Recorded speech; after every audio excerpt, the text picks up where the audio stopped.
तो बिहार में चुनावी साल है, ऐसे में जो चुनावी पारा है वो काफी हाई हो चुका है। राजनीतिक दलों की बात करें तो दावों और वादों का दौर शुरू हो चुका है।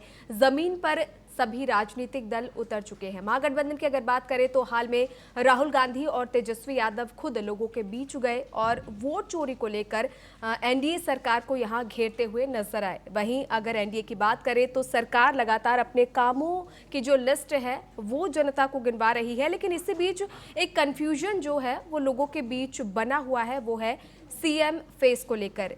एनडीए की बात करें या इंडिया गठबंधन की बात करें, दोनों में ही सीएम फेस को लेकर स्थिति अभी तक स्पष्ट नहीं है। हालांकि बीजेपी लगातार कह रही है कि बिहार का चुनाव नीतीश कुमार के नेतृत्व में ही लड़ा जाएगा, लेकिन अभी तक सीएम फेस को लेकर कोई आधिकारिक घोषणा नहीं हुई है। वहीं दूसरी ओर अगर बात करें तो इंडिया गठबंधन की अगर बात करें तो वहां भी तस्वीर कुछ साफ नहीं है। महागठबंधन के लिए तेजस्वी यादव का नाम सीएम के तौर पर भले ही बार बार लिया जा रहा है, लेकिन जब कांग्रेस नेता राहुल गांधी से इसी पर सवाल किया गया तो इसका जवाब देने से राहुल गांधी बचते नजर आए। इसके साथ ही अब तमाम बड़े सवाल उठने लगे हैं। एनडीए हो चाहे महागठबंधन हो, दोनों में ही सीएम फेस को लेकर जो बवाल की स्थिति है उसको लेकर अब सवाल उठने लगे हैं और राजनीतिक गलियारों में हलचल और ड्रामा काफी देखा जा रहा है। इसी पर विस्तार से चर्चा करेंगे, लेकिन उससे पहले सुनिए तेजस्वी यादव ने क्या कुछ कहा है और सीएम फेस को लेकर जब राहुल गांधी से सवाल किया गया तो उन्होंने क्या कुछ कहा है। ये नकलची सरकार है कि नहीं? नकल कर रही है कि नहीं? मेरा कर रही है ना? तेजस्वी आगे आगे है ना? और ये सरकार पीछे पीछे है ना?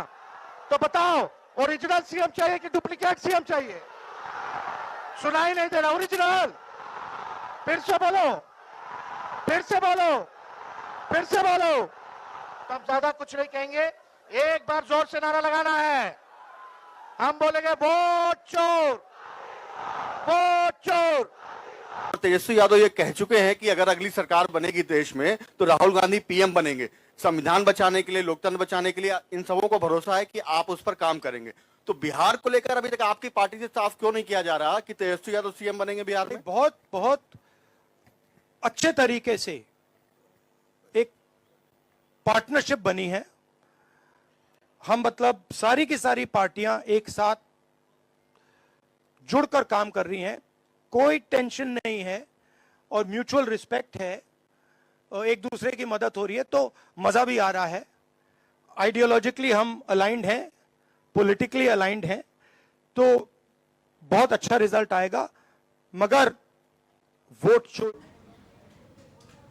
तो जिस तरह आपने भी सुना, एनडीए हो या इंडिया गठबंधन, दोनों में ही सीएम फेस को लेकर लगातार कंफ्यूजन यहां देखी जा रही है। भरोसे की कमी कहीं ना कहीं नजर आ रही है। लगातार एनडीए के द्वारा नीतीश कुमार के नाम की घोषणा की जा रही है, माफ कीजिएगा, मतलब आधिकारिक तौर पर घोषणा नहीं की गई है, नाम बार बार सामने लिया जा रहा है। लेकिन इसके अलावा इंडिया गठबंधन की बात करें तो तेजस्वी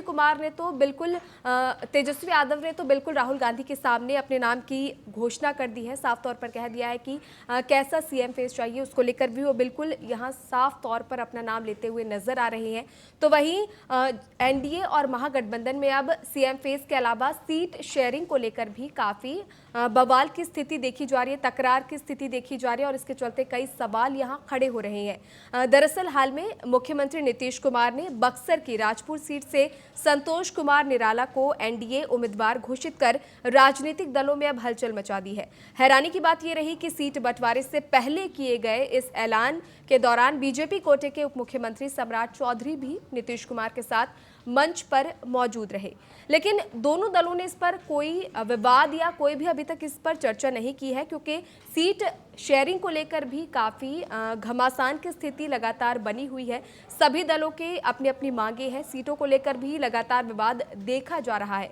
ऐसे में नीतीश कुमार का ये ऐलान अपने आप में कई सवाल खड़े कर रहा है और इस पर चर्चा करेंगे, लेकिन उससे पहले खुद सुनिए किस तरह नीतीश कुमार ने मंच पर संतोष कुमार निराला के जो नाम है, उम्मीदवार है, उनकी घोषणा की है। ये करने वाले हम ही लोग हैं, आपस में मिल करके जो काम कर रहे हैं। तो अब चुनाव कुछ ही दिन में होने वाला है, तो ध्यान दीजिएगा।